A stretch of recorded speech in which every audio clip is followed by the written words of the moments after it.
আজ লাঞ্চে বানিয়ে ফেললাম এঁচোড় কোপ্তা কারি। এটি বানানোর জন্য এঁচোড় প্রথমে সেদ্ধ করে ভালোভাবে মেখে রাখতে হবে। তারপর আলু সেদ্ধ করে তার সাথে ভালোভাবে মেখে নিতে হবে। তারপর তাতে দিয়ে দিতে হবে বেসনের 1/3 পরিমাণ চাল গুঁড়ো, পরিমাণ মতো নুন, সামান্য মিষ্টি, গোলমরিচ গুঁড়ো, চাট মশলা গুঁড়ো ও কাঁচা লঙ্কা কুচি। তারপর এগুলি থেকে বলের মতো শেপ বানিয়ে নিয়ে ভেজে নিতে হবে। 2 পিঠ ভালো করে ব্রাউন করে ভেজে নেওয়ার পর তুলে নিতে হবে।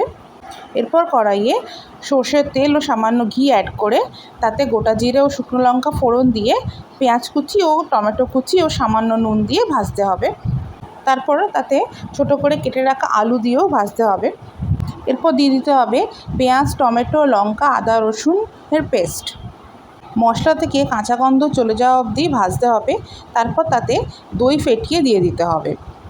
দই দেওয়ার পর এখানে দিয়ে দিতে হবে হলুদ গুঁড়ো, জিরে গুঁড়ো, ধনে গুঁড়ো, সামান্য চিনি এবং স্বাদমতো নুন।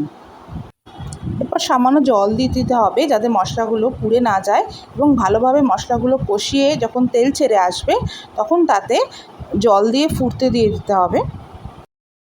ঝোল যখন ভালোভাবে ফুটে আসবে তখন তার মধ্যে এই কোপ্তাগুলো মিশিয়ে ঢাকা দিয়ে মিনিট 5 সেদ্ধ করতে দিতে হবে। ঝোল গাঢ় হয়ে এলে তাতে গরম মশলা গুঁড়ো ও ধনেপাতা কুচি দিয়ে নামিয়ে নিতে হবে। ব্যাস, তারপরেই গরম ভাতে পরিবেশন করার জন্য এঁচোড় কোপ্তা কারি রেডি।